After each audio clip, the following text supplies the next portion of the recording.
Buenas, me llamo Imanol, vengo del País Vasco y bueno, empezamos bien porque Imanol fue un nombre inventado por Sabino Arana, así que bueno, y luego resulta que tengo 8 apellidos vascos y no solo 8, sino 16. Y claro, ¿qué se espera de un vasco con estos antecedentes? Pues eso, que hable euskera, ¿no? No es mucho mérito porque es una lengua materna y bueno, y claro, ¿qué se espera también de un vasco? Pues que vote vasco también, ¿no?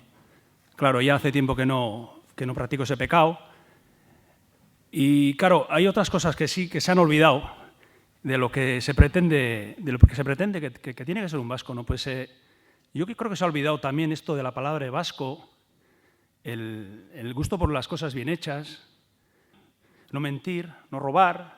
Digo vascos, pero yo creo que al final esto es bueno, no es que crea, sino que es algo universal, ¿no? Muchas gracias. Buenos días, amigos y repúblicos. Gracias por estar aquí en esta acción de lealtad y fraternidad. Gracias, en primer lugar, a los que habéis venido a Barcelona desde otras partes de España, a ofrecernos vuestro apoyo moral para elevar las energías de todos los catalanes que, a pesar de haber sufrido la confusión de más de 30 años de nacionalismo en todas las escuelas, en todos los medios y en todo el folclore que nos venden como cultura, seguimos siendo leales a la malquerida y maltratada España. Gracias a todos los repúblicos que durante estos días hemos tenido el placer de conocernos y compartir entusiasmo intentando organizar este encuentro de la manera más simbólica y alegre. Y qué mejor lugar que el balcón de un vecino en la plaza de Sant Jaume, perpendicular a las dos instituciones. No pudo ser. Cuando ya estaba todo organizado, se sacaron de la manga una injusta prohibición. Como consecuencia de la prohibición, todos los repúblicos hemos resistido los vaivenes de la escasez de tiempo, manteniendo intacto el ánimo y la responsabilidad que nos ha llevado a estar hoy reunidos en este hermoso salón imperial. Hace mucho tiempo que conocí a don Antonio. Una madrugada de 1992, como otros tantos, lo descubrí en La Clave. El impacto y la emoción que recibí me hizo sentir el deber moral de divulgar su obra. Mientras lo hacía, me di cuenta de que la soledad moral, intelectual y política en la que me hallaba desde finales de los años 70 no era producto de mi locura, sino de ser consciente de que la aniquilación de la autenticidad que ofrece la libertad de pensamiento por el mundo aparente y frívolo del consenso. Solo a través de la claridad y contundencia de los análisis de don Antonio empezamos a entender la impostura que supuso la transacción de la dictadura coronada a la monarquía de partidos estatales que padecemos. Solo el conocimiento de la raíz del problema político puede generar la energía social para su solución. Es por ello que Trevijano está prohibido y ninguneado. Si fue el enemigo público número 1 del franquismo, lo ha seguido siendo de la oligarquía que lo sucedió. Ni atentados, ni prisión, ni difamaciones, ni traiciones, ni condenas al ostracismo han logrado silenciarlo. Maestro y revolucionario, nos ha desvelado un descubrimiento universal, la evidencia de que la única verdad política en la relación de poder es la libertad colectiva. Si no somos todos libres, nadie puede ser libre. Pero para la conquista pacífica de la libertad política hay una cuestión previa, la unidad del sujeto constituyente, la nación, base de la energía y de la potencia popular. La oligarquía de partidos ha utilizado el Estado para anonadar a la nación, dejándola sin representación en un inestable equilibrio de oligarquías locales que ha multiplicado y repartido competencias y dineros del Estado para satisfacer la ambición de dominio nacionalista e integrar sus fantasías medievales. Un oportunista proyecto que ha organizado economías, culturas folclóricas, medios de propaganda y adoctrinamiento escolar. un fabuloso festín que emplea ingentes fondos públicos en idear y construir naciones. La desnacionalización de España y la corrupción del Estado de partidos están inscritos en la Constitución de 1978. España es un patrimonio común, un hecho objetivo de existencia histórica, que está ahí como la geografía donde se nace o como el aire que respiramos. Una realidad involuntaria como haber nacido aquí o allí. Esa identidad existencial es fácil de identificar y de sentir. Se puede ver, tocar, contar, independientemente de la libertad o de la conciencia que tengamos para reconocerlo. Muchas gracias.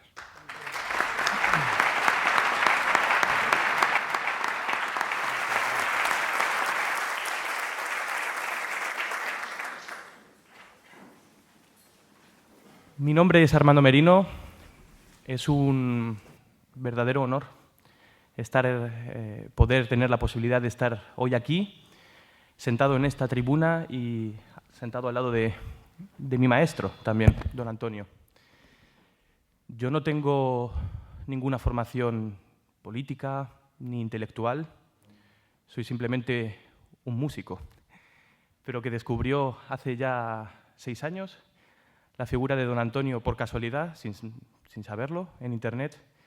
Y desde entonces pues no he parado ni de leerle, ni de escucharle, ni tampoco de intercambiar, sobre todo, gustos musicales e inquietudes e ideas. Es un honor proceder a continuación a leer el relato de los 30 hechos más relevantes de la acción política de don Antonio, los cuales quizás no son para todos conocidos, o quizás una parte sí, una parte no. Y estoy muy emocionado de poder proceder a ello.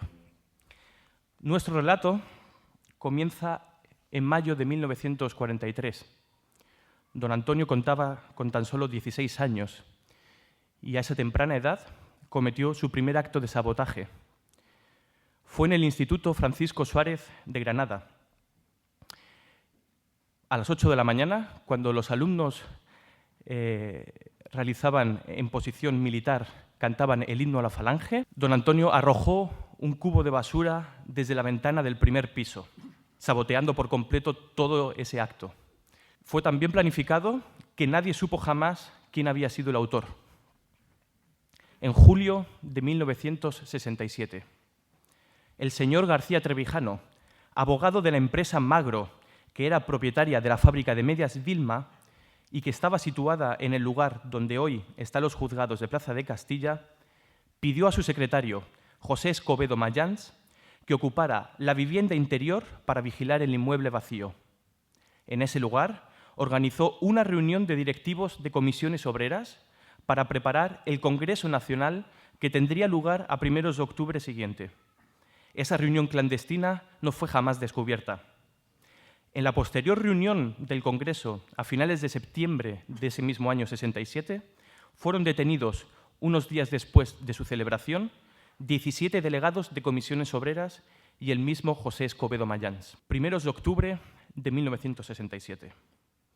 Informado por un almirante inglés, amigo del conde de Barcelona, de que Franco había perdido el conocimiento durante una cacería en Cazorla, el señor Trevijano tomó la iniciativa de proponer al director general de Seguridad, coronel don Eduardo Blanco, un plan urgente en caso de fallecimiento del caudillo. Este plan, trasladado al ministro de Gobernación, don Camilo Alonso Vega, fue aceptado. Un avión militar recogería en Estoril a don Juan de Borbón y lo trasladaría a Madrid para que presidiera el entierro y los funerales del generalísimo, situando al príncipe Juan Carlos pasos atrás a su derecha. Repuesto de la lipotimia, el jefe del Estado, el plan secreto quedó anulado, pero la relación del señor Trevijano con las máximas autoridades militares quedó establecida. En la primera entrevista entre el señor Trevijano y el director general de Seguridad, este puso en libertad a don José Escobedo Mayans. 9 de febrero del año 1968. Franco autorizó la entrada de don Juan en España para el bautizo de su nieto Felipe. El conde de Barcelona pidió al señor Trevijano que organizara una entrevista secreta con la autoridad militar de su confianza. El señor Trevijano aprovechó el día de visita de don Juan a Menéndez Pidal para que, a su regreso a la Zarzuela y rodeado de la escolta de policías, así como acompañado del duque de Alburquerque, simulara parar en el paso de vehículos contiguo a la Clínica de la Concepción, en la calle Isaac Peral, para cruzar la calle de improviso y entrar en el número 4 de la Plaza de Cristo Rey, donde ya le esperaba el señor Trevijano. Don Juan subió al piso 8º, donde 2 horas antes le esperaba el teniente general Manuel Díaz Alegría, quien confirmó a don Juan la información que el señor Trevijano le había dado.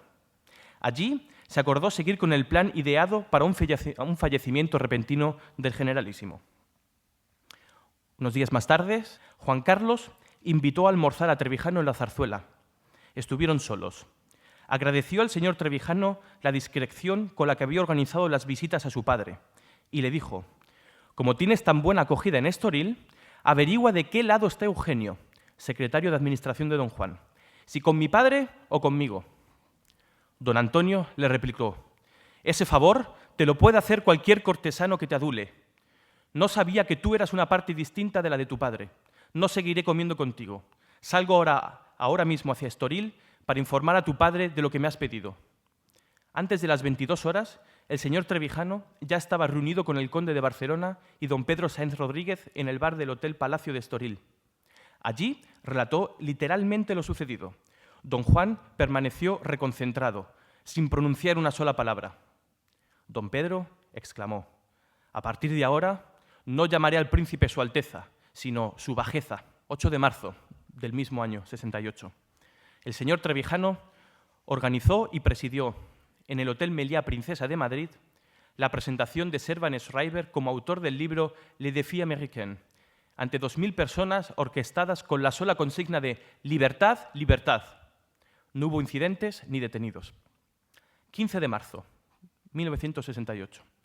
Don Antonio María Oriol, ministro de Justicia del gobierno de Franco, se presentó a las 12 de la noche en el domicilio del señor Trevijano, en la Plaza de Cristo Rey, para comunicarle que venía del Consejo de Ministros celebrado en el Pardo y que allí se había concertado un atentado contra la vida de Trevijano.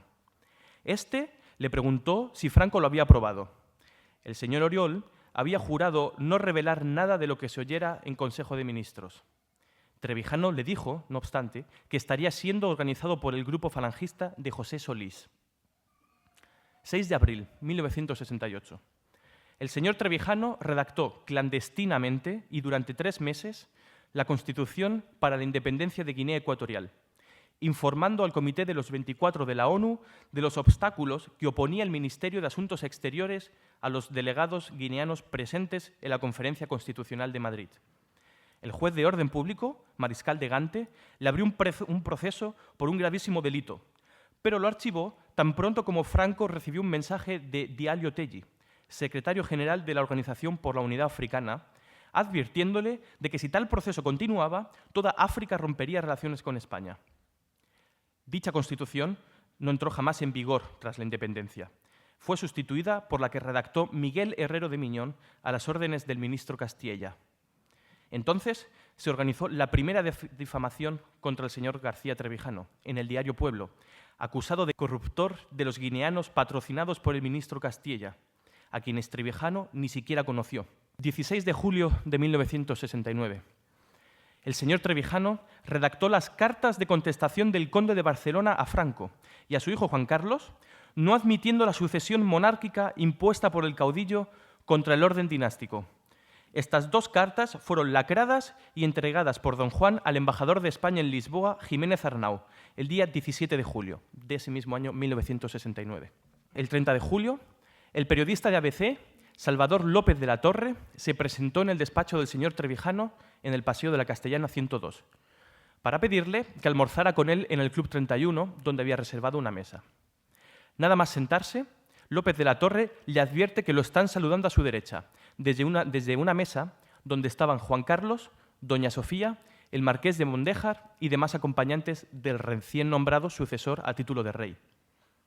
Al marcharse y pasar ante la mesa del señor Trevijano, con todo el mundo aplaudiendo y gritando «¡Viva el sucesor!», Juan Carlos le tiende la mano y le dice «Tono, ¿es que no me quieres saludar?».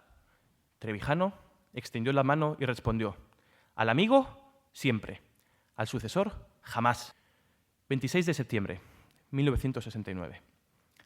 Antonio Fontán, director del periódico Madrid, Diario de la Noche, del que era abogado el señor Trevijano, se presentó a las 0:30 horas del día 27 de septiembre en el domicilio de su amigo, en la Plaza de Cristo Rey, y le dijo: vengo tan tarde porque el ministro Faustino García Moncó ha venido a mi residencia del Opus Dei, en Montesquinza, para informarme de que en el Consejo de Ministros se ha planeado tu asesinato.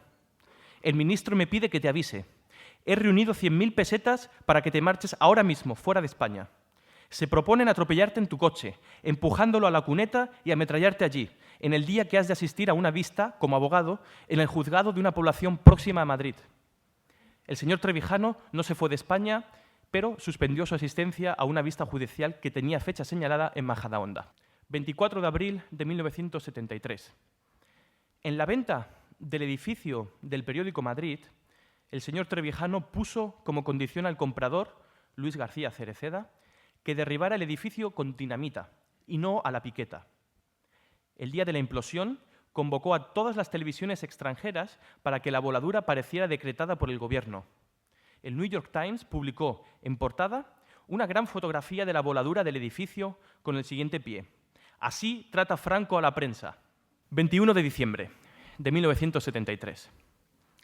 Al día siguiente de la muerte de Carrero Blanco, el señor Trevijano convenció a don Juan de que debía levantar su bandera dinástica contra el nombramiento de su hijo como sucesor de Franco a título de rey. Don Juan aceptó la idea y pidió a Giscard d'Estaing, presidente de la República Francesa, que lo invitase a una cacería como pretexto para realizar, en París, declaraciones a la prensa oponiéndose al nombramiento de Juan Carlos como sucesor de Franco. 14 de enero de 1974. Don Juan declaró al periodista Edouard Belby, del semanario L'Express, propiedad de Servan Schreiber, su voluntad de repudiar el nombramiento de su hijo como sucesor. El señor Trevijano aprovechó ese viaje para presentarle en el Hotel Meurice a Manuel de Irujo, del gobierno republicano en el exilio, a Jesús María Leizaola, miembro del gobierno vasco en el exilio, y a José Martínez, anarquista, director de Ruedo Ibérico, a quien el señor Trevijano le había financiado el relanzamiento de esa famosa editorial. La prensa española se hizo eco de la presencia de don Juan en París como la vuelta de don Juan a la política, la rentrée. Durante su estancia en París, Trevijano propuso a don Juan que hiciera unas declaraciones al periódico Le Monde el día de su onomástica, el 24 de junio. De acuerdo con Trevijano, el director de Le Monde, André Fontaine, designó al periodista Marcel Niedergang para que se encargara de realizar dicha entrevista en Estoril, incluyendo en ella los 14 puntos que Trevijano había redactado. Primera semana de mayo de 1974. El secretario de don Juan, coronel Lacour, llama por teléfono desde Alicante al señor Trevijano para comunicarle que don Juan no hará las declaraciones a Le Monde previstas para el 24 de junio. Trevijano le dice que no lo acepta, que es un compromiso con Le Monde que ha de cumplir y que estará con Marcel Niedergang el día 23 de junio en Estoril para preparar la entrevista del día siguiente. El 23 de junio de 1974, don Juan recibe al señor Trevijano en el domicilio particular del señor Lacour. Le comunica que lo han dejado completamente solo, que nadie lo apoya para hacer las declaraciones. Trevijano le pregunta si no quiere perjudicar la posibilidad sucesoria de su hijo Juan Carlos. Don Juan le contestó: «De mi hijo, je m'en fiche, me importa un bledo». En previsión de esta negativa, el señor Trevijano se había hecho acompañar por Rafael Calvo Serer, Javier Vidal, José María Díaz de Aguilar y Gabriel Rincón, 4 monárquicos incondicionales de don Juan, para que ellos pudieran dar testimonio de ese momento histórico. Trevijano pide a don Juan que repita a sus amigos lo que le había dicho de Juan Carlos. Ante la insistencia de sus amigos monárquicos, don Juan admite una posibilidad para hacer las declaraciones: que Trevijano convenza a don Pedro Sáenz Rodríguez, a cuyo fin le invita a almorzar al día siguiente, 24 de junio, junto con don Pedro. Trevijano acepta con la condición de que asista un testigo y propone como tal a don Javier Vidal, casado con una hija de Huarte, de Pamplona.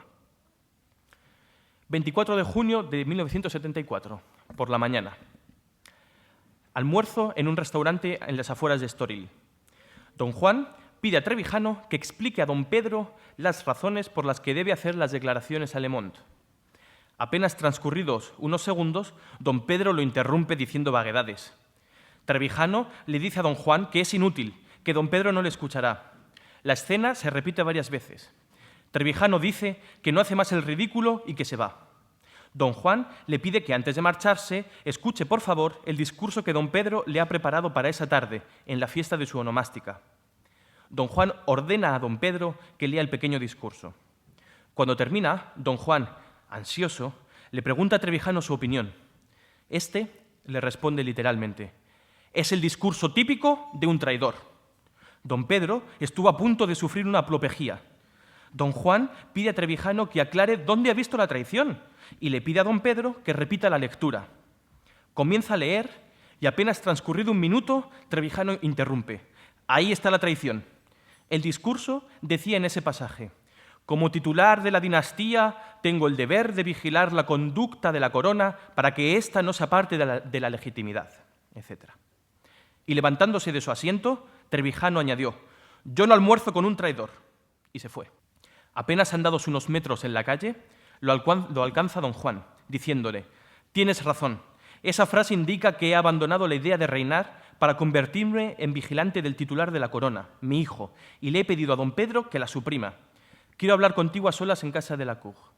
Trevijano respondió: «Es mejor que no la quite, para que no se continúen engañando los 500 monárquicos que acudirán esta tarde a felicitarle». Don Juan llevó en su Volkswagen a Trevijano, y ya en casa de la Cour, don Juan se explaya y le confiesa la verdad. «Estoy solo y atacado en mi propia familia. Sufro continuas vejaciones. Incluso me dejan sin comida, sin criados y la nevera vacía, para que abandone mi pretensión al trono». Se despide de Trevijano diciéndole: «Eres la única persona leal entre todos los que me han rodeado, y tengo la mala suerte de que eres republicano». Ese mismo día, el 24 de junio, por la tarde, Trevijano marchó desde Estoril al Hotel Lis de Lisboa, donde lo esperaban, para conocer el resultado de su entrevista con don Juan, Santiago Carrillo, Tierno Galván, Calvo Serer, Raúl Morodo, José Joaquín Díaz de Aguilar y Alejandro Rojas Marcos. Allí mismo, Trevijano les propuso prescindir de la monarquía y crear una junta democrática con todos los partidos y personalidades que habían aprobado los 14 puntos de la declaración de don Juan a Le Monde, a cuya finalidad se citan en París, en el Hotel Loti, en la primera semana del mes de julio.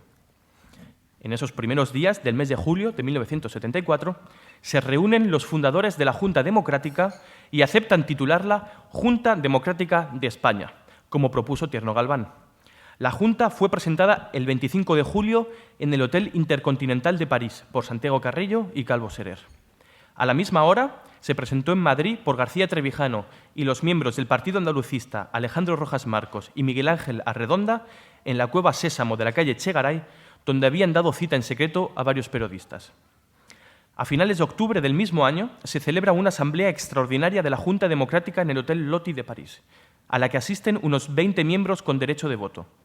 Santiago Carrillo propone que la Junta sea una plataforma de notables para entablar negociaciones con el gobierno de Franco. Trevijano se opone frontalmente, alegando que él no ha fundado la Junta con esa finalidad, sino para que sea la organizadora de un movimiento popular pacífico para conseguir la ruptura democrática del franquismo y la apertura de un periodo de libertad constituyente. Santiago Carrillo pide que se someta a votación. La tesis del señor Trevijano sale vencedora. Frente a los 3 votos que consigue Carrillo, Partido Comunista, PSUC y Comisiones Obreras.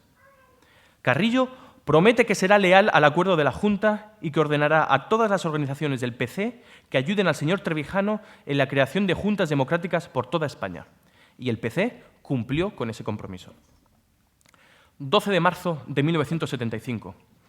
El comisario del Mercado Común, Claude Chesson, invitó al señor García Trevijano a pronunciar un discurso en la sesión inaugural del Parlamento Europeo para presentar a la Junta Democrática de España, tras el cual se celebraría una rueda de prensa ante los medios presentes en dicha ocasión.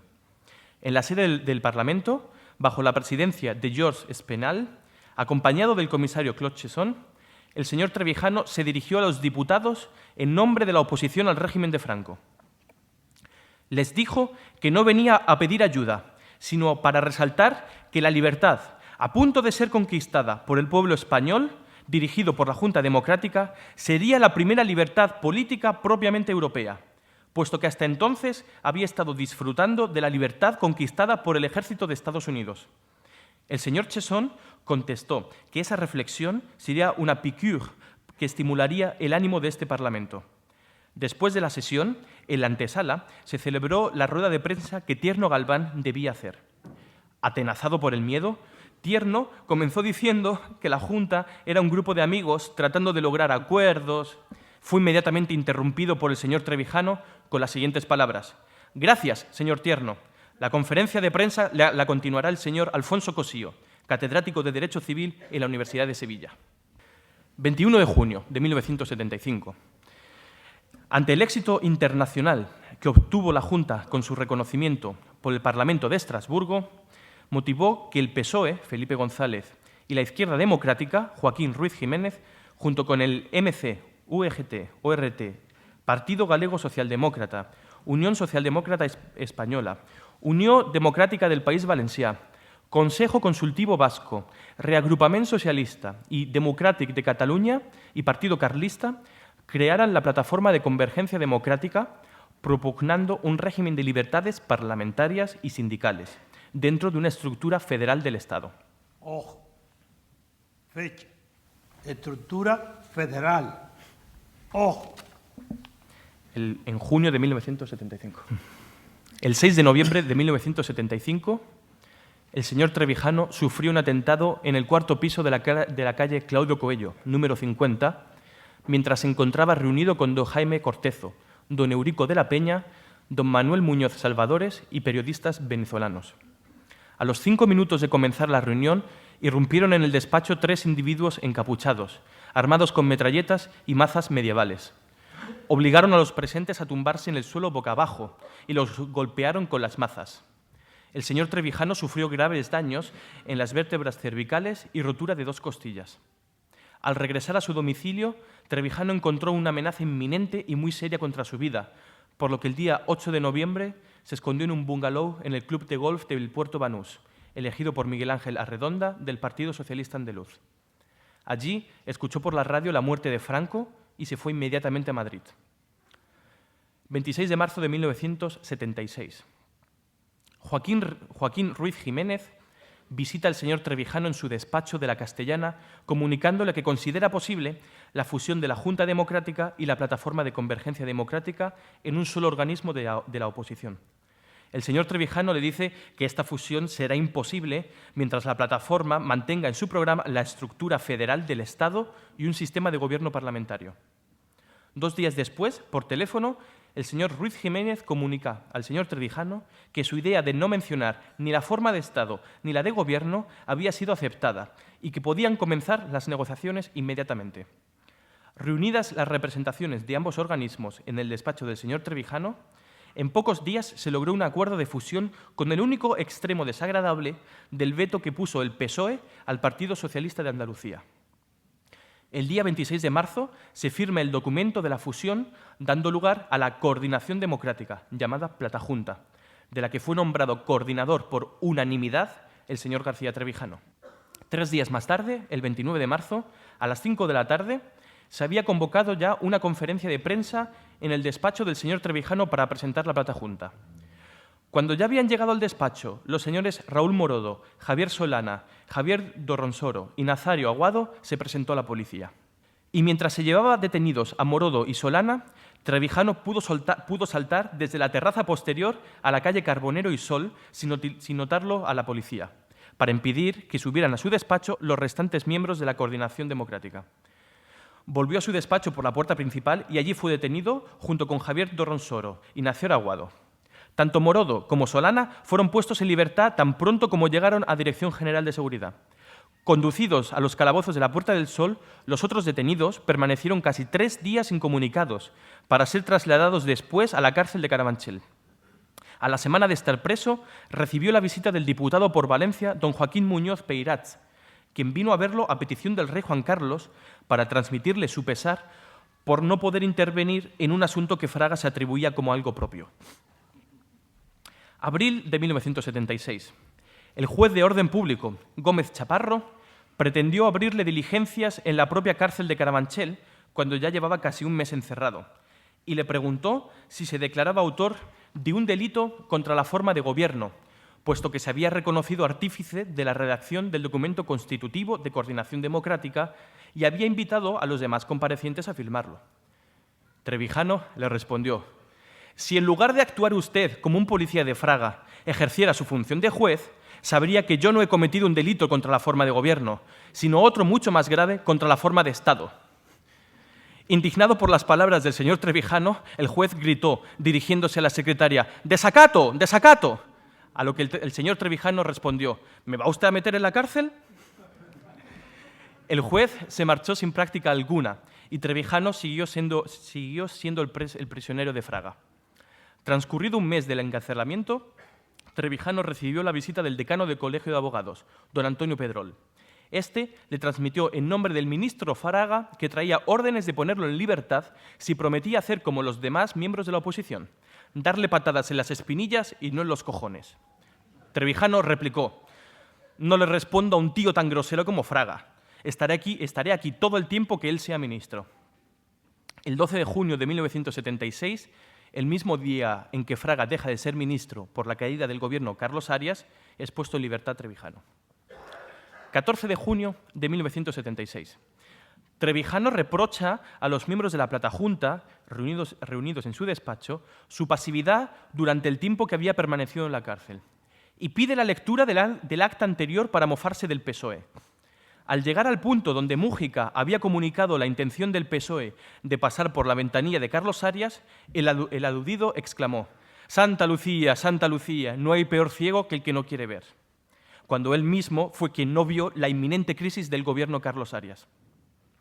Los papeles de los servicios secretos del Departamento de Estado de Estados Unidos, publicados por Wikileaks, revelan lo que todo el mundo sabía: que la oposición verdadera al régimen de Franco era Trevijano, Maverick. 12 de julio de 1976. Un mes exactamente después de la salida de la cárcel del señor Trevijano, don Antonio despliega una actividad tal que le permite organizar las más importantes manifestaciones durante el franquismo en las siguientes ciudades: Gijón, Sevilla, Málaga, Lérida, Barcelona, Vigo y Las Palmas. El propio señor Trevijano se trasladó a Las Palmas para presidir una manifestación unitaria de toda la oposición. Aún la memoria popular la recuerda como la más importante que se ha realizado jamás en Las Palmas, de 100.000 personas y bajo la presidencia del señor Trevijano. Al final de la manifestación, el secretario del gobernador visita a Trevijano en el Hotel Cristina y le comunica que el señor gobernador se ponía a sus órdenes si lo necesitaba para algo. Este hecho insólito lo presenció también el abogado del Grupo Independiente, don José Joaquín Díaz de Aguilar. Octubre de 1976. Como abogado del periódico Madrid, el señor García Trevijano obtuvo ante el Tribunal Supremo una sentencia contra el Estado español por haber clausurado ilegalmente el diario, condenándolo al pago de una indemnización a 650 millones de pesetas. Trevijano cobró una minuta del Estado por importe de 6 millones de pesetas, que fue incluida en la indemnización estatal por el Tribunal Supremo. 30 de octubre de 1976. Toda la prensa publicó 2 folios de papel con el membrete del Ministerio de Asuntos Exteriores de Guinea Ecuatorial, sin firma alguna, que le había sido entregado por Enrique Mújica, del PSOE.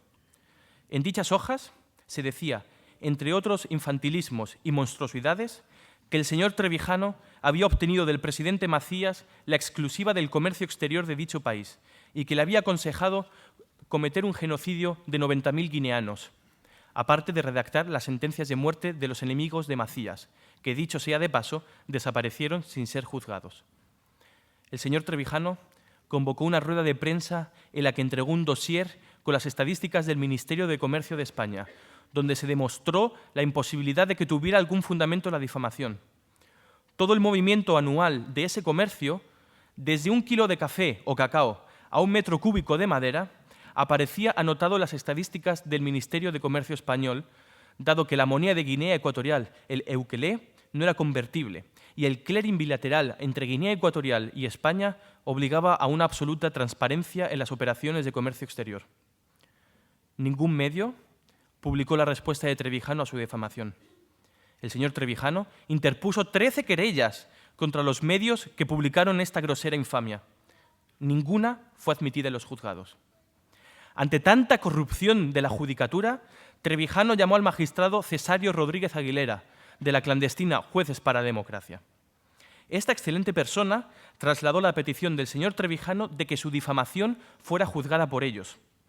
Le pareció moralmente bien y así lo transmitió a la organización de Barcelona. Esta, sin embargo, le rogó a Cesario que hiciera comprender al señor Trevijano la imposibilidad de lo que pretendía, pues todos los miembros de Jueces para la Democracia sabían muy bien que la difamación de Guinea había sido obra exclusiva del PSOE, y ellos no querían enfrentarse a ese partido. Y para terminar este relato, nos situamos 10 años después, a 1 de marzo de 1986. El señor García Trevijano entregó al tesorero del Partido Comunista de España, Leopoldo María Panero, en el despacho situado en el Paseo de la Castellana número 102, la cantidad de 16 millones de pesetas en papel moneda, con el compromiso de que el PC empleara todo ese dinero en la propaganda del no a la entrada de España en la OTAN. El señor Trevijano aclaró a Leopoldo María Panero que su donativo era debido a que el anterior condominio del mundo había dado paso a la absoluta hegemonía militar de Estados Unidos, por lo que la OTAN había devenido innecesaria. Y en este momento es un auténtico honor para mí presentar al protagonista de todos estos hechos, don Antonio García Trevijano.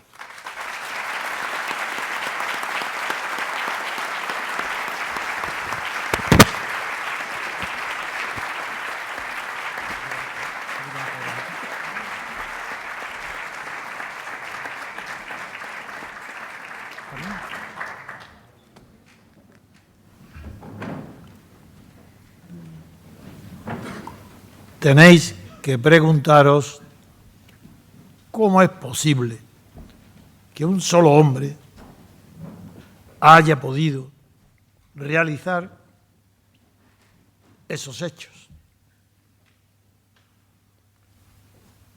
Desde que tenía 16 años y hoy continúo igual. No tengo menos energía que en mi primer atentado contra la ceremonia de la Falange en Granada. ¿Por qué? ¿Cómo es posible que haya podido hacer algo que haya traído sobre mí el odio, el temor, el miedo, la necesidad de que yo fuera eliminado físicamente? Si no han podido, no es porque no lo hayan intentado. Hay una diferencia grande, y Fernando lo ha señalado en su discurso, entre prohibir un discurso, como ha sucedido con el que tenía yo previsto para vosotros en la plaza de San Jaime. Hay diferencia entre prohibir un discurso y prohibir a una persona. Yo soy un tabú. ¿Sabéis lo que es? Una palabra de Polinesia que significa exactamente prohibición. No es que esté prohibida mi voz, está prohibida mi existencia. Porque mi existencia es la negación de la existencia política de los españoles durante el último siglo, o más. Sola mi existencia, mi figura, es una ofensa a todo el sistema de poder español. Diréis, ¿por qué? ¿Cómo? ¿Es que es tan feo? ¿Es un diablo? ¿Es muy guapo? ¿Qué le pasa? Bueno, os digo como entre paréntesis que ha habido un señor que fue seguidor mío y como no le pagué una traducción inglesa porque me traicionó, pues ha escrito un libro en Canadá financiado por un instituto que se llama de la inteligencia, donde os aseguro, bajo mi palabra de honor, que ese libro del señor Rodríguez de Peñaranda no dice que yo soy una persona tan mala como el diablo o como Satán, no. En ese libro, financiado, digo, por un instituto canadiense de la inteligencia, dicen literalmente que yo soy Satán. No que soy malo, que soy Luzbel. Y lo demuestra con citas de los grandes filósofos que han hablado de esa figura, lo cita, y para convencer que él me ha tratado y él sabe que soy Lucifer. Bueno, eso, desde luego, seguro que vuestros nietos y vuestros bisnietos se alegrarán si se lo contáis, que fuisteis amigos y adoradores de Satán.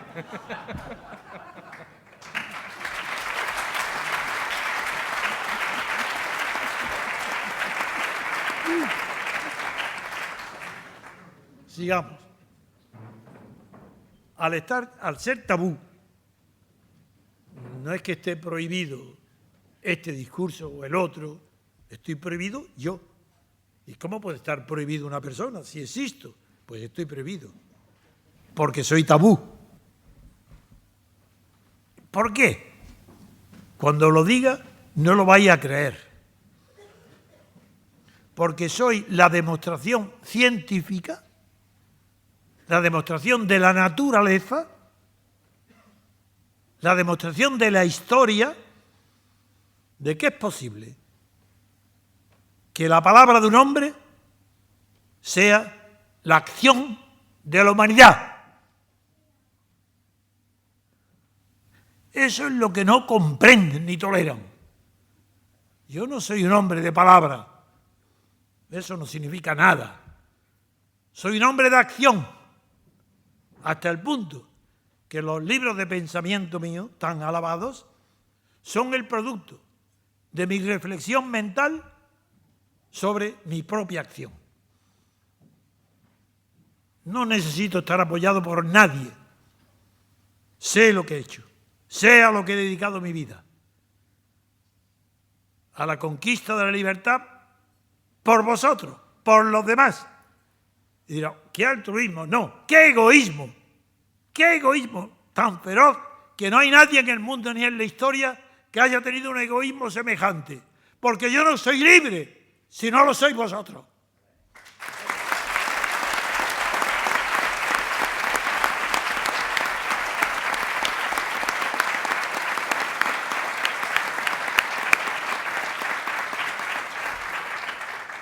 Eso convierte en tabú mi existencia. No puede existir. Que intentaran 2 veces mi asesinato en un consejo de ministros, eso no tiene antecedentes. Pero era evidente, era lógico. Tenían que suprimirme. Y si estos, quiero decir, el régimen oligárquico de los partidos traidores, partidos estatales, partidos totalitarios, partidos fascistas, todos, empezando por Esquerra Republicana, aquí en Cataluña. Esquerra Republicana, financiada por una monarquía, financiada por el Estado. ¿Qué Esquerra es esa? Mentira. Corrupción y nada más que corrupción. Es lo único que puede permitir la vida de la degenerada política de España desde hace tantísimos años. Soy un hombre tabú. Estoy prohibido porque mi palabra es acción, lo repito. Es que eso no lo comprende nadie, que una persona se compromete a sí mismo con la acción. Y para mí, el comienzo de la humanidad, el comienzo del ser, la ontología de la humanidad es la acción. Sí, lo dijo Fausto, por eso quizás me han visto en mí a Mefistófeles. Lo digo en Goethe, que comienza en el principio era la acción. No en el principio, claro, en cambio en la historia, en los libros, en la Biblia, lo que se dice es que la verdad nos hará libres. Yo jamás he pensado eso. Yo he dicho que es la libertad la que nos hará verídicos. Esa es la verdad. La libertad individual no. Porque la libertad individual depende de la potencia de cada persona. Una persona muy rica, ¿qué libertad necesita? Es más libre que todo el resto del mundo. Oye, eso es gracioso. Pero la libertad colectiva no se habla de ella, no se conoce. Es la libertad constituyente, es la libertad fundamental, es la libertad básica, sin la cual no hay ninguna otra libertad. ¿Qué es que se confunde? ¿Qué es lo que se confunde hoy? Toda la prensa, todos los intelectuales, todos los catedráticos, toda la filosofía. ¿Qué se confunde? Libertad con derechos. ¿Qué tiene que ver? Las libertades de que disfrutan en Europa, primero no la conquistaron ningún europeo, como dije yo, delante de todo el Parlamento de Estrasburgo. Allí lo dije, ahora lo recuerdo con palabras muy lacónicas porque no quería que fuera muy largo. A vosotros os dije, os digo, aclaro, en Estrasburgo, en aquel año, cuando todavía vivía Franco, nosotros no venimos a pedir nada a Europa, venimos a darle lo que vosotros, lo dije así, con esa fuerza, vengo a daros lo que no tenéis. Tenéis la libertad americana, dejadnos tranquilos, no pido ayuda, pero que triunfe la libertad política en España y será la primera libertad europea, la española. Eso fue comprendido por los ingleses, claro, por los ingleses porque no tenían el complejo de toda la Europa continental de haber estado sometida y víctima y apoyando al totalitarismo. Los ingleses me invitaron a que yo pronunciara un discurso figurado en el Parlamento de Inglaterra. No pude porque fui detenido enseguida y mandado a la cárcel. Esa es mi primera parte. Quería hablaros de esta parte, de que por qué estoy prohibido, por qué estáis prohibidos, por qué ahora vosotros habéis entrado en una secta satánica, porque no os interesa nada más que la libertad, que todo lo demás es mentira. La igualdad es ideológica. La igualdad no se puede conseguir nunca. Será un ideal, una tendencia. Pero la libertad colectiva es que o son libres todos o no es libre nadie. Claro, porque tampoco es libre el dictador. En la dialéctica de Hegel, del amo y el esclavo, el dictador no es libre. Y por eso nadie puede ser libre bajo una dictadura, porque él no lo puede ser. En cambio nosotros nos hemos liberado ya. Y por eso somos prohibidos, no yo, vosotros. Sois hombres y mujeres prohibidas. Porque habéis hecho de vuestra propia existencia la libertad. La libertad es vuestra existencia, es vuestra ontología, es vuestro modo de ser. No es algo que tenéis que conquistar. Dije en el Ateneo, la libertad nos necesita, nos busca. Bien, digo en Barcelona, no basta. Es la unidad la que nos busca, la unidad territorial, la unidad de España nos busca, nos necesita, porque la unión de esa unidad territorial con la libertad colectiva, eso es lo que funda la grandeza, no de un pueblo, de la humanidad. Y la humanidad está basada en ese síntesis entre un territorio unido, porque ha dado los recursos durante historia y siglos para que un grupo humano se identifique y forme parte de su sustancia personal y mental y física una nacionalidad que no la tiene Cataluña. Eso es evidente, como no hace falta decir esa tontería. Eso es una tontería tan grande que solamente los tontos, aprovechados, corruptos, pueden utilizarla como modo de gobierno. Cataluña, el gobierno catalán, claro. Pues ahora, dicho esta primera conclusión, pasemos a la segunda. ¿Cómo es posible? ¿Por qué se destruye y cómo se puede destruir la unidad de España, la unidad territorial? Al principio, hasta hace poco, querían aplicar a Cataluña el derecho de autodeterminación. Ahora ya nadie se atreve a esa tontería. Dice, no, todo el mundo ya reconoce, sí, el derecho de autodeterminación solamente es para los pueblos colonizados o que han sido colonizados y se liberan mediante ese derecho de autodeterminación. No hablaré ni una palabra de esto porque lo he hablado muchas veces y lo conocéis todos. Pero diré, en cambio, sí, lo que no se comenta, ni se dice, ni se critica, que es el derecho a decidir. ¿Qué es eso del derecho a decidir? El derecho a decidir, que ahora es la bandera del separatismo, es el derecho a decidir. ¡Qué fundamento! Y ahora se agrega, por si faltaban pocos, se agrega también Podemos con el derecho a decidir para dejar en la cuneta y atrasado a los separatistas catalanes. Él es mucho más que ellos. Podemos. Pablo Iglesias.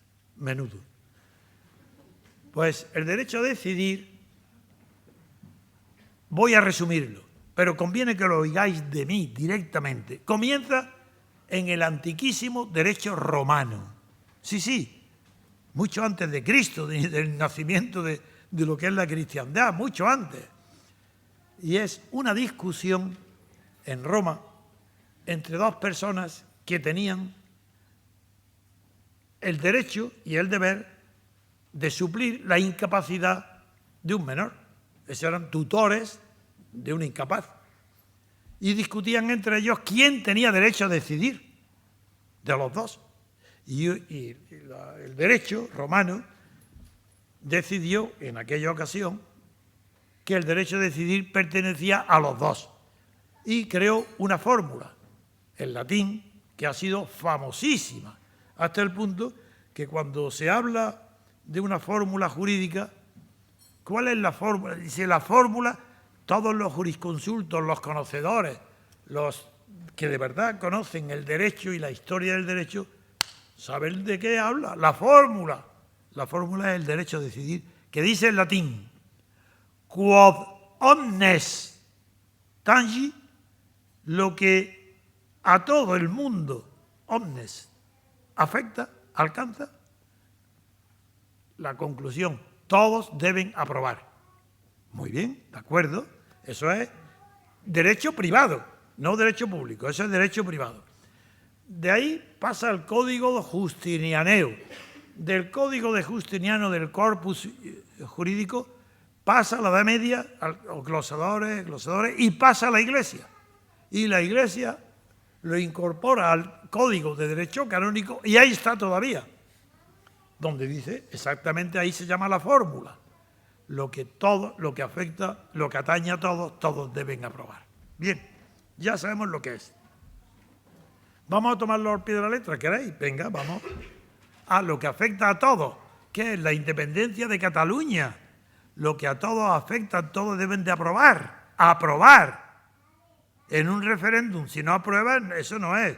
En eso se equivoca Pablo Iglesias porque es un ignorante, un indocumentado, una persona que cree que cuando estaba descansando debajo de un manzano, Newton le cayó una manzana y le pegó un golpe en la cabeza.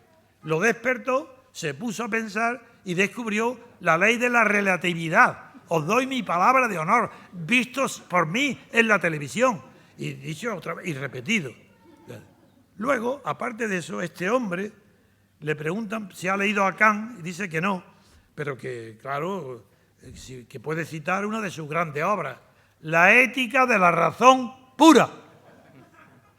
Bueno, para los que no tengan un poco idea de las palabras, se podría decir un lapsus, ha confundido crítica con ética. No, porque la crítica de la razón pura no trata ni de una línea, ni una coma de la ética ni de la moral. Eso es la crítica a la razón práctica.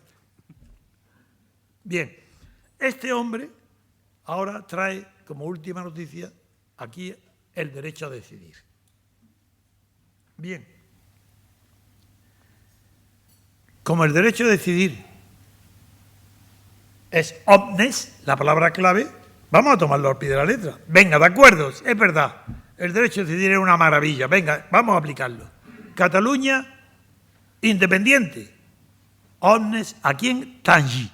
¿A quién alcanza? ¿A quién afecta? Hombre, desde luego afecta a los catalanes, pero es que igualmente afecta al resto de España. No es lo mismo, el resto de España ya no es la misma que sin Cataluña. Luego, omnes, también está España. ¿Cómo que está España? ¿Y dónde está Europa, la Unión Europea?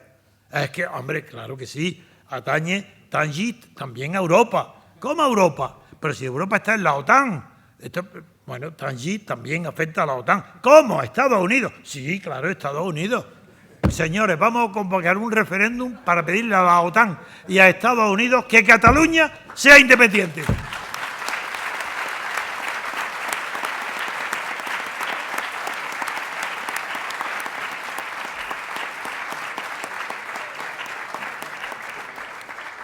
Esa es la tomadura de pelo del derecho a decidir.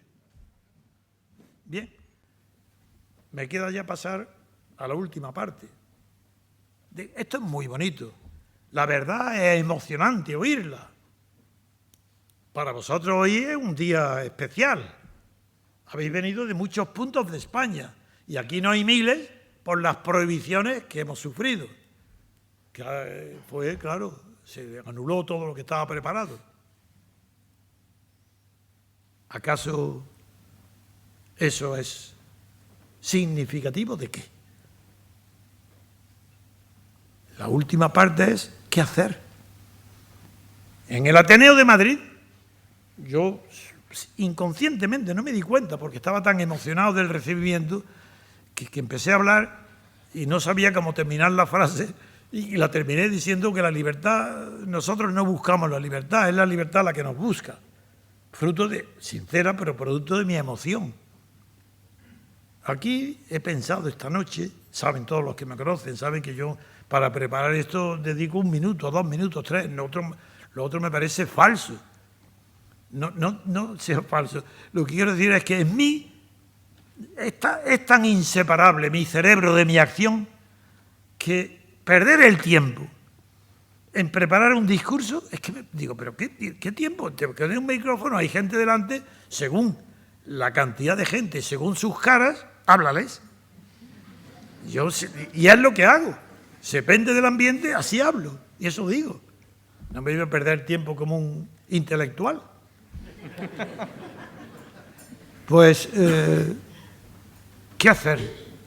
Así como soy hombre de acción y en Ateneo hemos descubierto, digo hemos en plural, porque he podido transmitir lo que implica la libertad política, que nos busque ella a nosotros, que nos creemos nosotros muy listos, muy inteligentes, muy honestos, porque deseamos y buscamos y hacemos todo aquello que está en nuestra mano para conquistar la libertad. Y yo digo, no, es la libertad la que nos busca.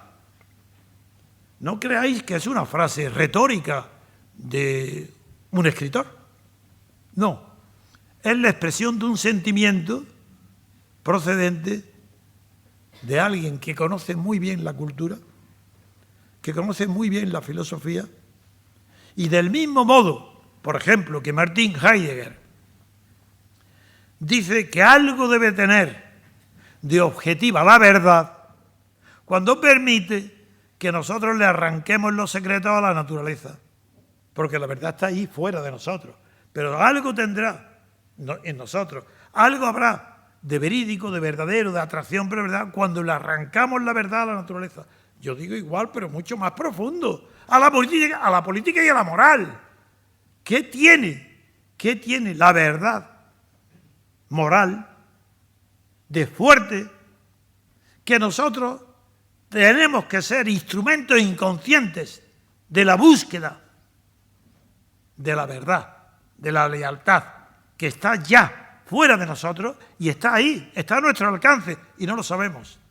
¿Por qué no lo sabemos? Porque siglos y siglos y siglos de historia política y de historia de la educación y de historia de la filosofía, nadie nos ha dicho nunca que la verdad está ahí, que hay que buscarla y cogerla y traerla, y que ella es la que debe inspirar nuestras acciones. Bien, esa es mi tercera parte ahora. ¿Qué hago yo aquí en Barcelona? ¿Para deciros lo que ya habéis oído en Madrid? No. Aquí estoy a algo concreto. Quiero saber si hay voluntad, fuerza en Cataluña para responder a mis provocaciones, a mi acción. Yo quiero proponer una acción, pero ¿cómo lo voy a proponer si no tengo la seguridad absoluta de ser seguido, de ser participado?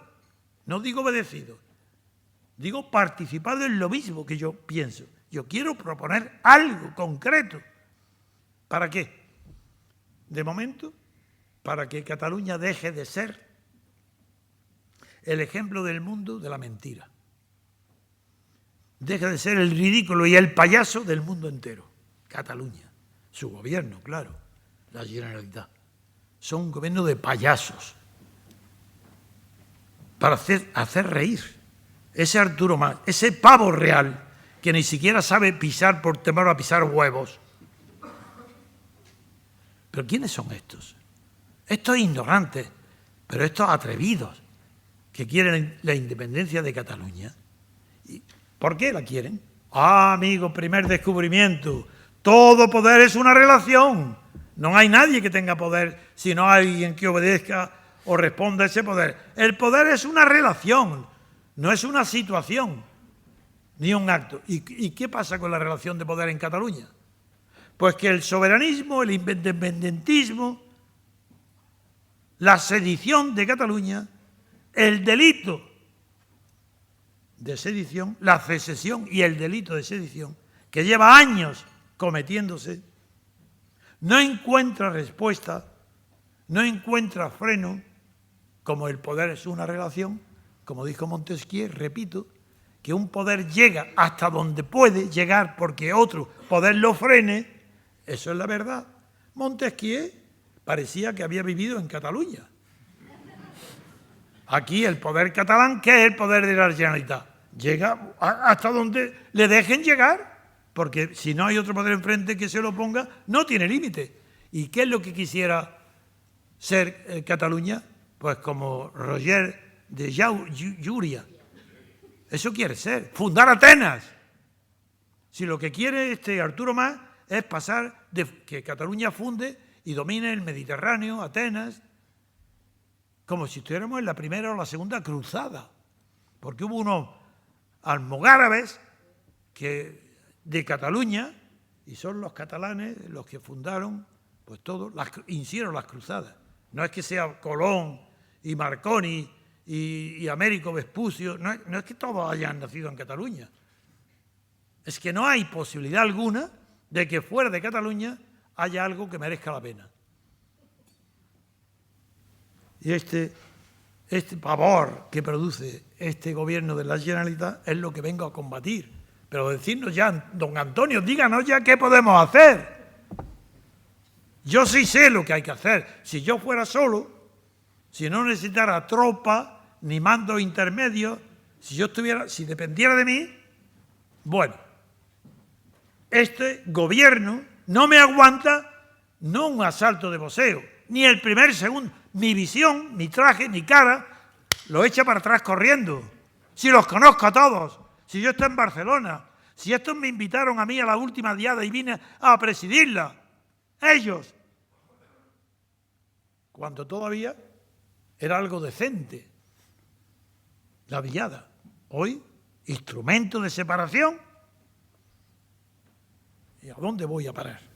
Pues voy a parar a que yo no puedo ordenar, ni ser general, ni ser conquistador de la libertad, si no hay un ejército civil dispuesto a conquistarla, pacíficamente, pero de acuerdo conmigo. ¿Y por qué vengo a Cataluña? Porque en el Ateneo propuse que la libertad política viene a buscarnos. Dejémonos encontrar. Ahora vengo aquí, a Barcelona, para deciros el mensaje que la unidad de España es absolutamente necesaria para Cataluña. Para Cataluña, antes que para nadie, para Cataluña. Cataluña sin España es cero, como Andalucía, como el País Vasco. ¿A qué vengo aquí? A pediros ayuda. Pero ayuda para mí, no. Ayuda a vosotros mismos. Ayuda a la verdad. ¿Y cuál es la verdad? La unidad. ¿Y cómo se puede conseguir la unidad? Retirando, combatiendo y quitándole de las manos lo que tienen. ¿Qué es lo que tiene el gobierno? No, eso es una consecuencia. ¿Qué tiene la Generalitat y los separatistas? ¿Qué tienen en sus manos?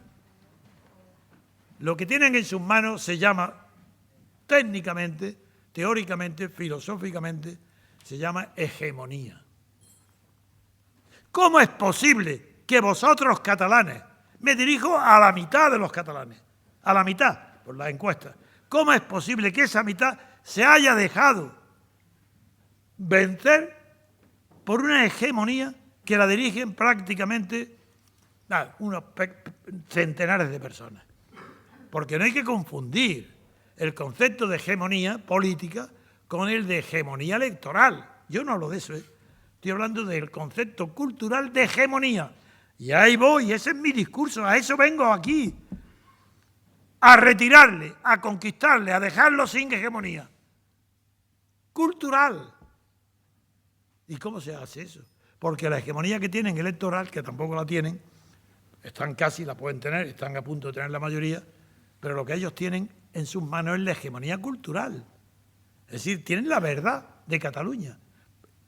Historiadores, poetas, escritores, profesionales, aquí en Cataluña tienen la hegemonía cultural. Pobres vosotros que creéis que España es algo. Si España no es nada sin que nosotros la ayudemos.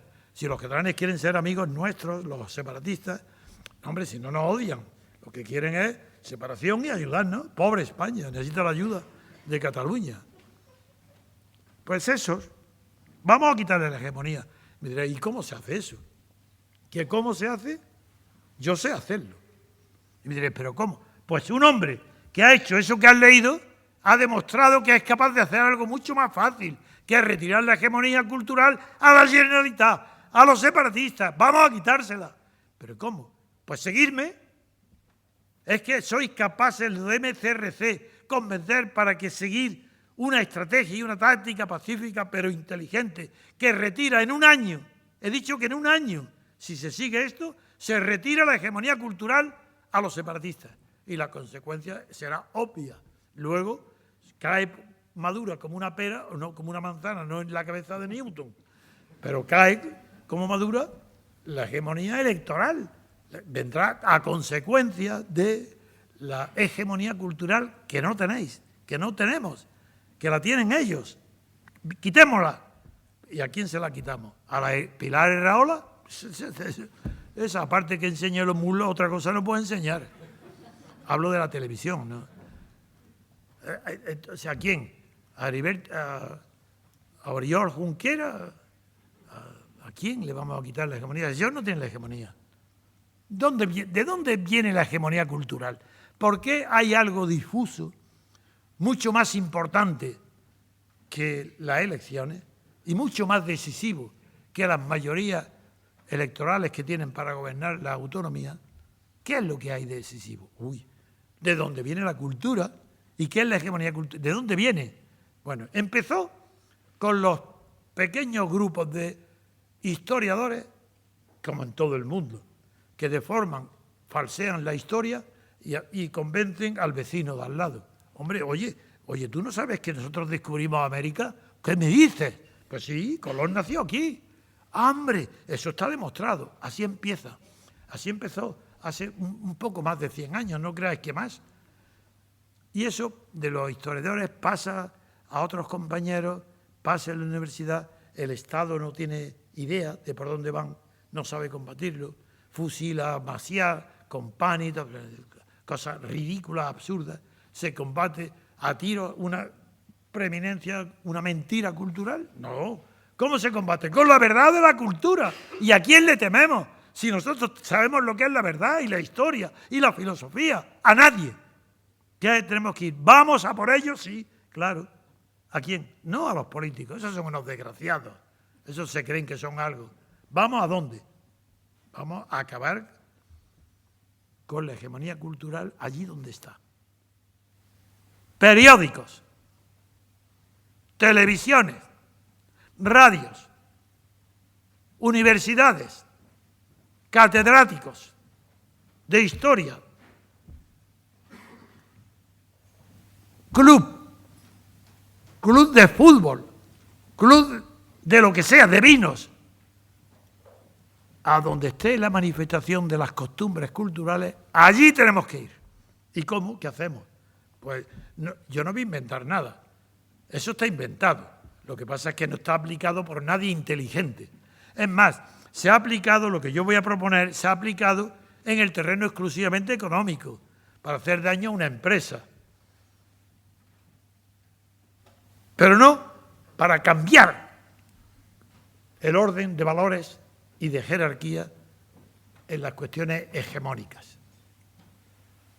A principios del año 20, del siglo XX, un irlandés era el administrador de un hombre bastante rico en Irlanda, y cuando hubo la gran crisis famosa del hambre de Irlanda, pues ese hombre rico, que era propietario de muchas casas alquiladas y que necesitaba servicios del pueblo, que lo tenía, pues tenía un administrador que se le ocurrió la idea,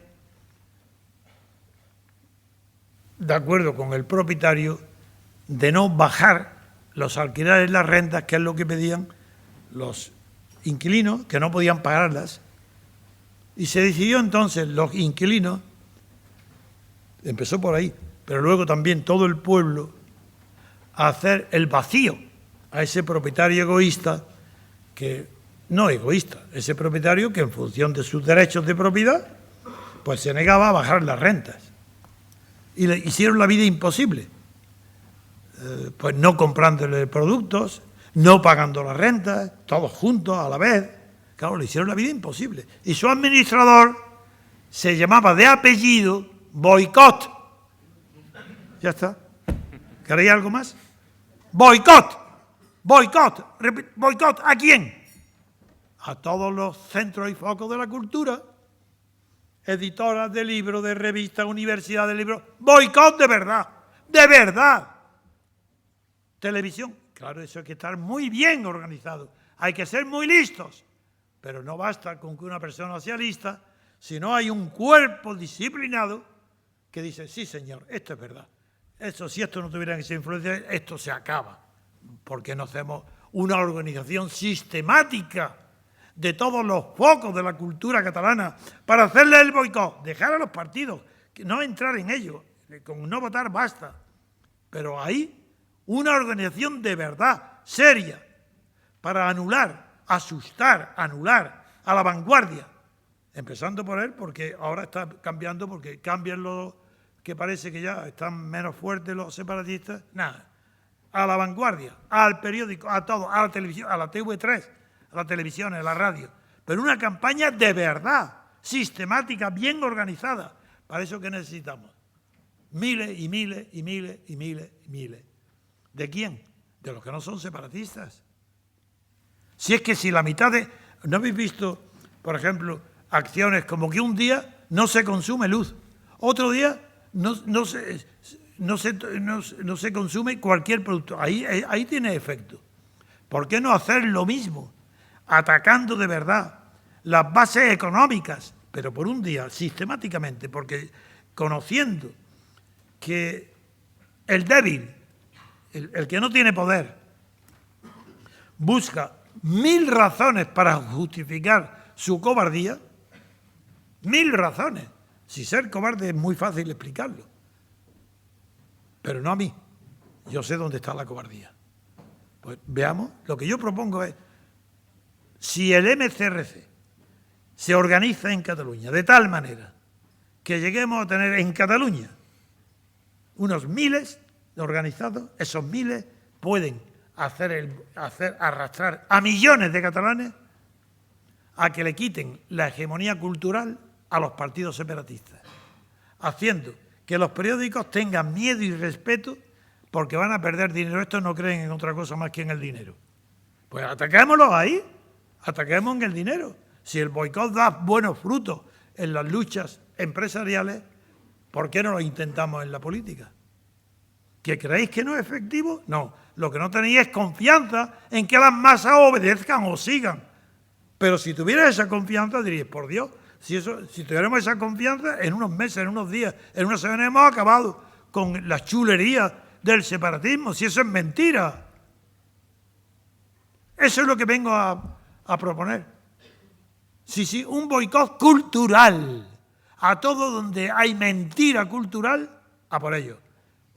Respetando a los partidos políticos, dejarlos que como los peces, retirarles el agua, el oxígeno, y el oxígeno de esos partidos de donde viene de ahí. Periódicos, universidades, revistas, Y para eso estoy dispuesto. Yo estoy dispuesto incluso a venir todos los meses a Cataluña y recorrer con vosotros, si tengo tropa, recorrer las universidades y enfrentarme con los catedráticos y delante de los catedráticos ponerlos en ridículo, ignorantes, y tontos, idiotas, que solamente saben corromper. Corromperse están ya. Pues no tengo, ahí termino, no tengo más que decir. Es que la libertad lleva un límite de coherencia, de satisfacción, que hay un momento en que necesita y pide la acción unitaria. Y sin España, Cataluña, nosotros no haremos nada. Los separatistas tampoco, salvo destruir Cataluña. Otra cosa no pueden hacer, porque jamás van a obtener la independencia. Eso jamás, yo lo repito desde años. Para obtener la independencia de Cataluña necesitarían, 1, promover y organizar una guerra civil en Cataluña. 2, que en esa guerra civil no intervengan los españoles que viven fuera de Cataluña, ni policías ni ejército. 3, que la ganen. 4, que puedan, después de ganarla, puedan durar 30, 40, 50 años por lo menos. Porque está muy bien que digan los separatistas, hombre, es que queremos, esto es una cosa nueva. España perdió el imperio, pero ya tuvo su oportunidad. ¿Por qué no dejarnos a nosotros nuestra oportunidad? Amigo, pero si tú estás presumiendo de Atenas, ya tuviste tu oportunidad, fundaste Atenas. Pues ya está, habéis perdido Atenas como España perdió América, ¿de acuerdo? Pues ya está. Ahora, ¿qué queréis? Un pretexto, una mentira para justificar que tenéis derecho a una oportunidad de ser grandes, pero si nunca habéis sido más pequeños y más ridículos que ahora. Si es que ahora sois despreciables y cuanto más sinceros sois, peor, porque sois más tontos. Entiendo que hay un separatista sin vergüenza, eso lo comprendo, es lo suyo, lo natural. Pero un separatista inocente, que crea de buena fe en las tonterías que dice, ese está tocado. Eso no va a ningún lado. Por tanto, yo para terminar digo, ofrecerme la posibilidad, fabricarme un ejército civil. Y yo aseguro que en un año está acabada la hegemonía cultural de Cataluña, separatista, sustituida por la normalidad, porque Cataluña sea una región española exactamente igual que cualquier otra, con su idiosincrasia, sus caracteres, sus folclores, sus maravillosas costumbres y costumbres populares, su arte popular, bien, de acuerdo. Pero yo termino. En el Ateneo hemos descubierto que la libertad nos busca. Yo quiero que pase Barcelona y este Roger de Llúria, que pase a la historia de las ideas, porque aquí hemos conquistado la idea de que es la unidad de España, que es la unidad de España, como base de la futura democracia, sin la cual no, esa unidad de España, sin saberlo nosotros, nos está buscando, nos está pidiendo a gritos, uniros, españoles, uniros, no consintáis que unos granujas, sinvergüenzas, ladrones, mentirosos, porque los que los siguen de buena fe no dan más que pena y lástima, esos son unos pobres gente, pues vamos a ponerlo en evidencia. Os pido ayuda, si vengo a pedir porque yo solo no puedo. Si pudiera, ojalá fuera Satán, a lo mejor podría. Y a lo mejor lo soy, sabe Dios. Bueno, eso sabe Dios.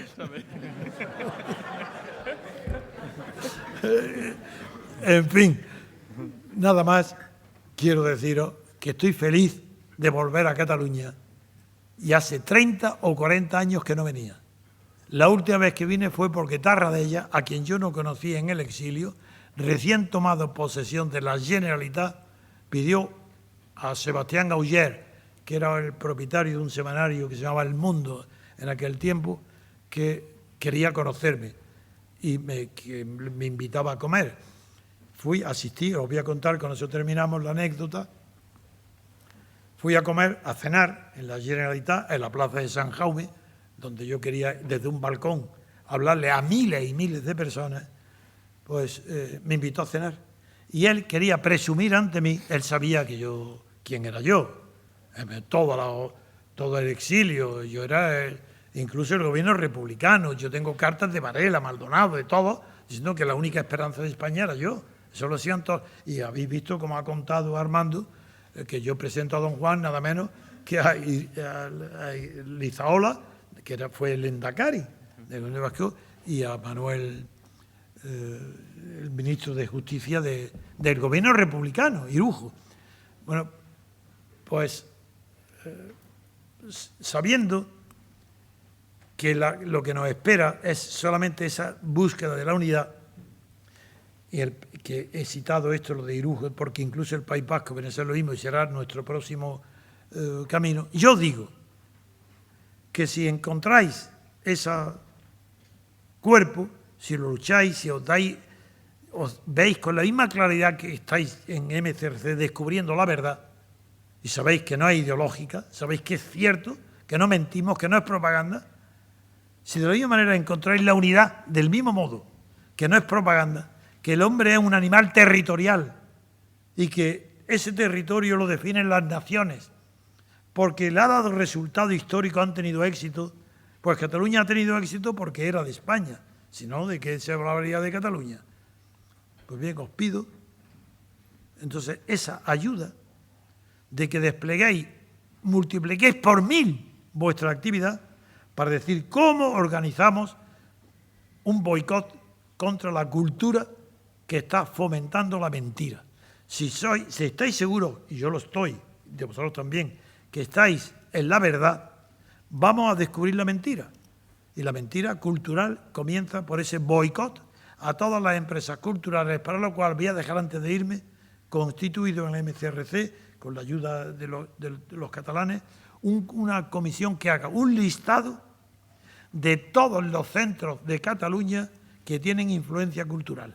Un listado, periódicos, catedráticos de universidad, porque no hay que poner, por ejemplo, un boicot a la universidad, pero sí a tal catedrático. A los alumnos, dejarlos cero, que no enseña a nadie, que está mintiendo. Entonces, eso se puede organizar. Yo, si viviera aquí, lo haría, y podría, y sé que lo lograría. Pues yo no os pido más que eso, que ayuda a vosotros mismos, a mí y a la libertad y al MCRC. Si el MCRC catalán busca la tropa civil, podéis estar seguros que yo sé conducir a la verdad de la unidad territorial de España. Yo digo nada más que viva Cataluña, porque para mí decir viva Cataluña es lo mismo que decir viva España, es lo mismo. Yo no veo diferencia ninguna, soy andaluz. Y es que por eso yo nunca digo ni que soy andaluz, si es que ni lo siento. Mi sentimiento español es tan grande, que yo no me siento andaluz, yo me siento de España. Y si estoy aquí en Barcelona es porque me siento de España y Barcelona es España. Y antes no he venido de asco y vergüenza que me daba.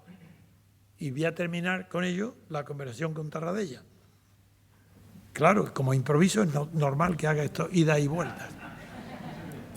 Tarradella quiere presumir ante mí de que él no era como los demás, que él era distinto, que él ha ido a ver a Suárez, pero que él ha obtenido, que él nos ha entregado, que él nos ha rendido como los demás, que todos los partidos han entregado nada. Suárez les daba, los legalizaba, les daba autonomía, les daba tal, y ya todo. Que él no, que él había resistido y que tal.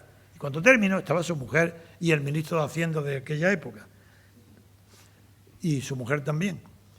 Me acuerdo porque tengo aquí en mi mente la cara que puso la mujer cuando hablé yo. Cuando termina el Tarradellas, me dice que quería explicármelo, lo estaba presumiendo, encantado, contento de que Cataluña era distinto. Mira lo que había hecho él, no se había rendido a Suárez. Entonces yo le dije, señor Tarradellas, yo reconozco que usted es distinto de todos los demás. ¿Y sabe usted por qué es distinto? Porque ha sido el último en rendirse. Pero se ha rendido igual que el primero, en la cena. Y recuerdo la cara de su mujer, que es que ya me dio pena de ella, de verdad, porque es que la vi sufrir de tal manera. Y no me respondió Tarradellas, se quedó mirándome y no respondió una palabra. no seamos los últimos, sino los primeros en conquistar la hegemonía española en Cataluña. Gracias.